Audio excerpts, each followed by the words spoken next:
What's up, guys? We are back. We are in the garage and we have a few things to do tonight. We're doing some more work on the E36. We're going to be working on the truck a little bit. Just a few things on the truck, but got some good stuff today.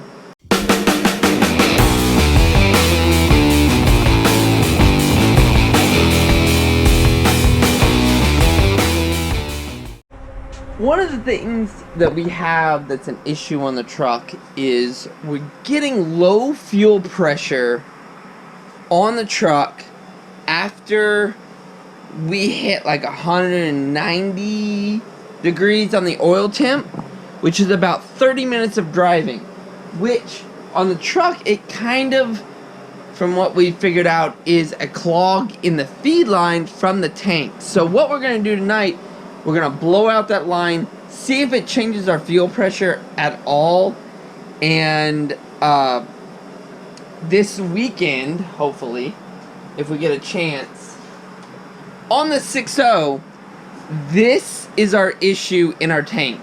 So this is an intake screen with a little bypass valve. This whole thing tends to disintegrate and fall off. It's like rubbery. So it disintegrates, falls off, and falls into the tank and clogs the intake port. So that is what we're going to replace this weekend, but for right now, we're going to blow out our line with some compressed air and see if that helps. As for the E36, we are doing, where are we? This drawer.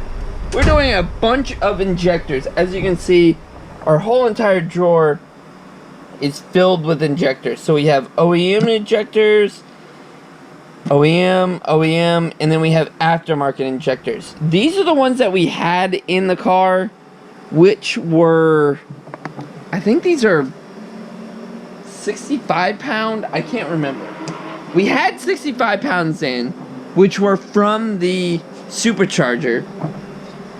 These are our stock injectors. We're going to throw back in and see if that helps our break up mid-throttle. So on this car, it runs, it drives, it feels good, but we have a slight breakup on mid-throttle, and it really annoys me that we have it. And I've been playing around with tunes and vacuum leaks and all sorts of stuff, and we've checked the vacuum leaks, we've checked everything else, and it still kind of is there. So we've eliminated it down to like a fueling issue. So I'm going to swap those in, see if it changes anything, and we're going to go from there. But first, we're going to grab the truck, put it in the driveway, and blow out that fuel line. It's a diesel line or whatever it is. But we're going to blow it out. We are set up under here. In one of our videos, we replaced this, which is our fuel pump itself. What we're going to blow out now, and we're going to see if this line is clogged, is this bottom line is our feed line to our pump, from our tank to our pump. We did order a sump kit for this to try to eliminate the screen and a bunch of other stuff, but that comes tomorrow. What we need to do right now is take this line off, and we're going to take some compressed air and push it and force whatever's in the line out and out the back and see if we cannot get this cleaned out. So we need to figure out which one this is. I think it's the blue one. Let's find out. Blue one in here. Push. We're going to stick our... I need to get my hand somewhere. Need to push forward and pull back and see if this is our actual one to get it off. So honestly, I can't see if you can see this or not or anything, but this is our feed line. As you can see, it doesn't look like a lot of fuel's coming out of it, but I don't know if a lot of fuel's supposed to come out of it because it's a draw.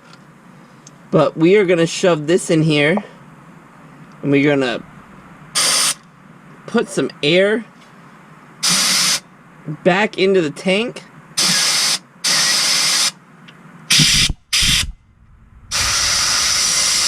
And see if we can't clear out that line. If there is an obstruction in that line or not. But we're gonna try to blow this out. I see some vapor coming out from where we pushed some air back into the tank. Okay, well, we blew out the lines and we now have diesel all over ourselves. We are going to check our fuel pressure. So what we should see when we put this in should be about 55, 60 psi. When we start this, we should see about the same. Now, the only thing is, once the truck gets warm, which it's not warm, that's gonna tell us the actual problem. So we're at 127 degrees right now on the truck, if you can't see. 130 coolant, 127 oil. Usually this problem starts happening at 198, and we are solidly at 60 psi, which is right for the Blue Spring upgrade.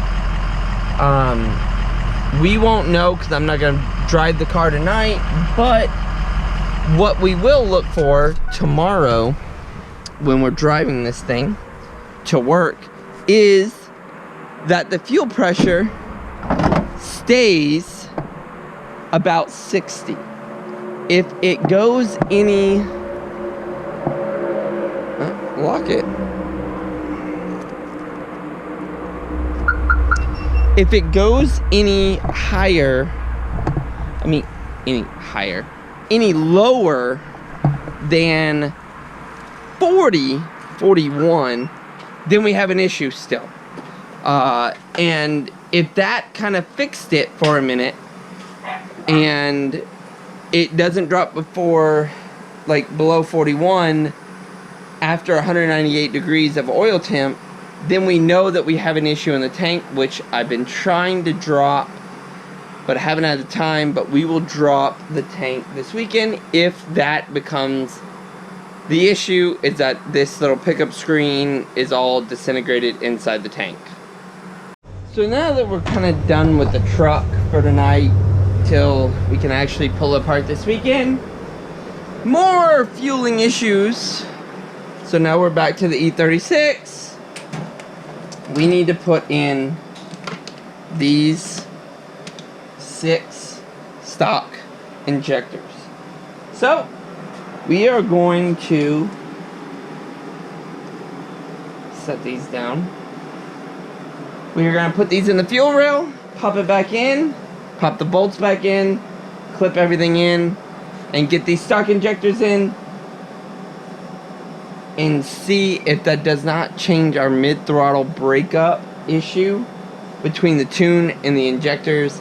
I think the tune wasn't made specifically for the 42 pounds. I think they were made for 24 pound injectors. So we will see if that changes our mid-throttle breakup. But let's get these back in.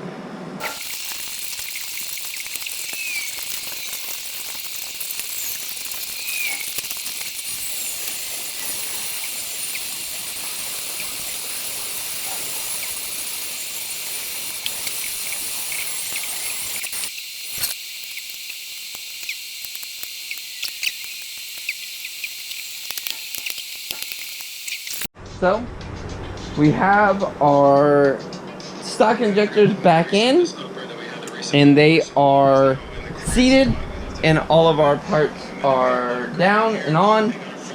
All we have to do is prime the system, make sure we check for leaks, make sure there's no fuel leaking, and then start it and drive it and see if there's any check engine lights and so on and so forth. But it is late. We're not going to do that tonight.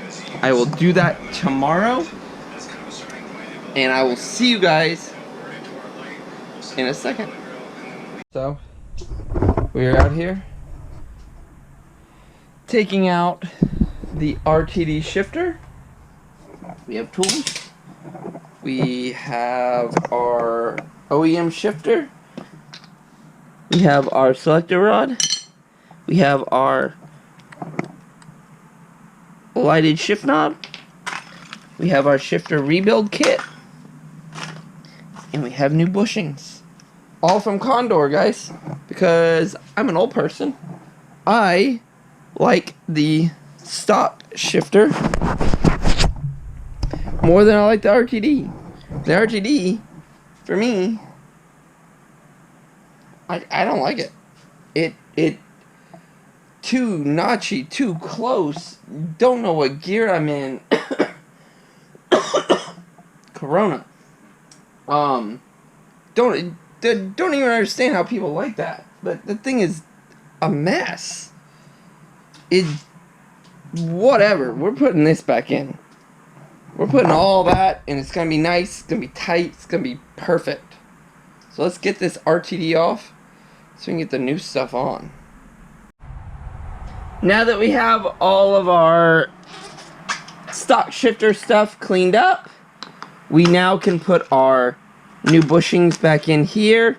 Well, actually on this. Put that on that. This on that. This there. And we do have a lighted shifter. I don't know if this is going to be the shift knob we actually use, but for now, it's a nice temporary one. We're going to get that back in and all put into place. So that was easy enough. This little white piece goes on our little pillow ball there.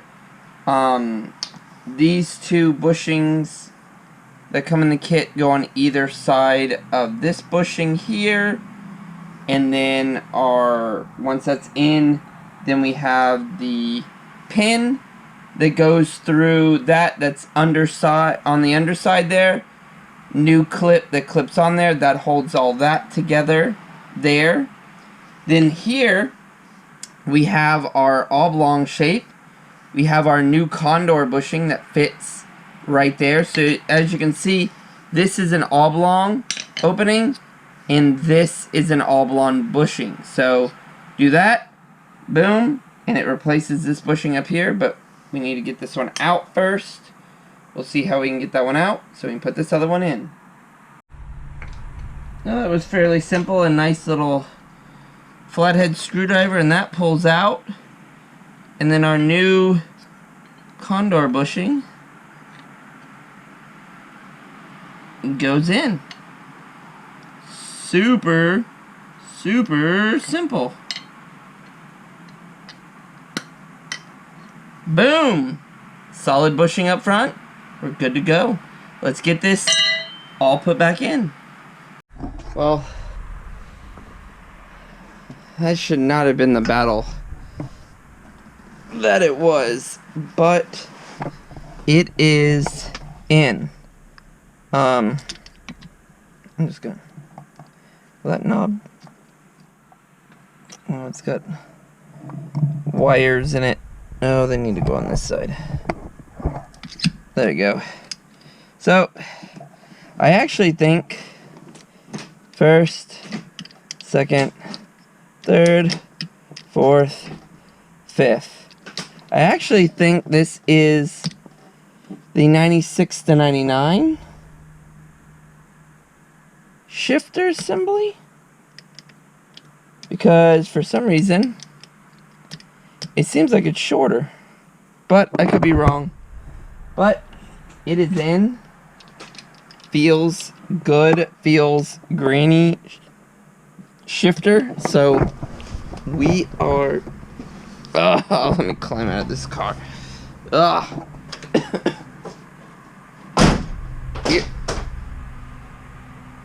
We are done.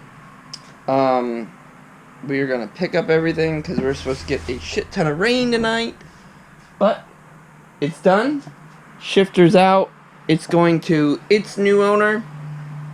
And we are gonna clean up, get the floor clean, because we're expecting it to actually rain tonight a pretty good amount. So we did truck stuff, we did E36 stuff, if you haven't seen, we have a whole bunch of center consoles up there. So those are being finished.